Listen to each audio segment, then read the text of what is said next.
AITA for breaking up with my fiancé because I was asked to leave his son's wedding. I'm 40F engaged to 49M. We have been engaged for almost a year now, but have been together for 7 years. The reasons why we haven't been engaged sooner is that we live in different countries. We both have kids from previous marriages. I have one child, 18F, going to her second year in college, and he has 2 kids, 22F and 20M. I didn't want to uproot my daughter and take her away from her life and friends, and for him moving to my country meant that he won't be around his kids growing up. When I met him, he was legally separated from his ex-wife, but the divorce was finalized 3 years ago. For the past 7 years, we have had a very strong relationship. I love my fiancé, and I know he loves me even more. We would visit regularly, and he usually stayed for extended periods over the summer. He has been my best friend for the last 7 years. Last year, my daughter decided to go to college in a European country. His daughter got engaged and moved to a different state, and his son, while still living with him, proposed to his GF and planned their wedding to be this summer. Last summer, we talked about finally getting together, and we both decided that I will be moving to his country. And for me, it was the leap of faith to leave everything behind and be with him somewhere where I don't know anyone or anything, but he was worth it. Last summer, he was staying with me for 5 weeks. We invited his kids for the first time to stay for 2 weeks with us. I did my best to make them feel welcome, basically did nothing other than entertaining them.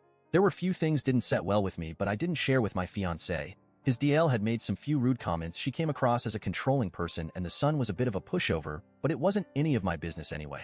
During their visit, his son and Dill invited me to their wedding this summer, and I accepted their invite just out of courtesy tbh. Between then and now, I have asked my fiancé multiple times to confirm the invitation with the bride and groom, and I told him that there are no reasons for them to feel obligated to invite me, as I understand that it can be awkward for other family members, especially the ex-wife. For the time of the wedding, I flew to meet my fiancé. The wedding was in the bride's home state, so we booked a hotel near the venue. On the day of the wedding, I was so nervous about the reception, showing up to an event where I know no one other than my fiancé's close friend. I understood that my fiancé, as the father of the groom, will have responsibilities that would probably keep him busy. After the ceremony, we went to the reception. I was seated on the same table as my fiancé's friend. I haven't left the table, as it was discussed beforehand between myself and my fiancé that any introductions to the extended family will be arranged after the wedding as a separate occasion.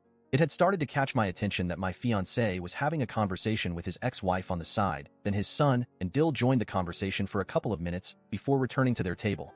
My fiancé came to me asking to talk outside, where he said that emotions are running high and people are just stressed, and he thinks it's wiser if I got back to the hotel. I didn't understand at first. I even asked why he decided that we should leave this early, and he said that his friend is driving me back and he will follow after a while. And that's when I actually realized I was being asked to leave. He said that the bride thinks my presence is taking a lot of attention, and his ex-wife, who knew I was invited, suddenly felt she can't handle me attending her son's wedding. I asked, what did I do wrong? I haven't even left the table where I was seated. I wasn't arguing with him wanting to stay at the wedding, because at this point there was nothing that would make me go back inside. I just wanted to understand. My fiancé was actually in tears at this point, asking me to understand the difficult situation he is in, and I told him to go back inside as I was disgusted looking at him. His friend came out, asked my fiancé to go back inside, and he took me to the hotel, where I asked him to wait in the lobby for me as I was packing my things to move to a different hotel.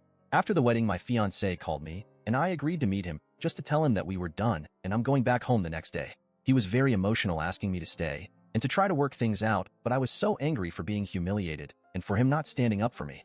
I did leave the next day, and it was the most miserable flight I have ever taken. Few days after, my fiancé was at my door.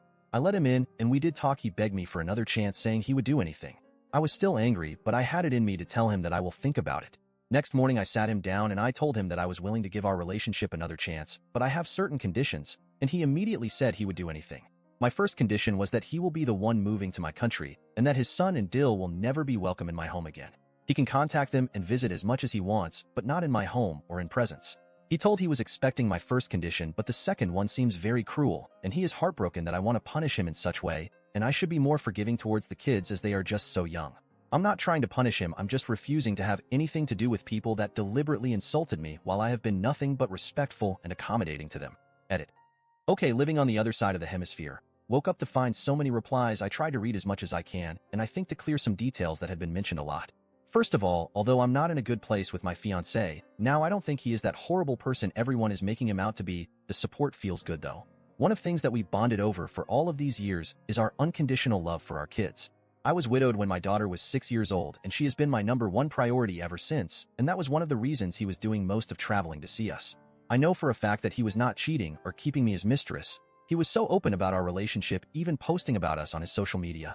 The reason to why the divorce was delayed for years, even after separation, was to my understanding had to do with keeping the ex-wife on his medical insurance, as she was having a series of surgical procedures.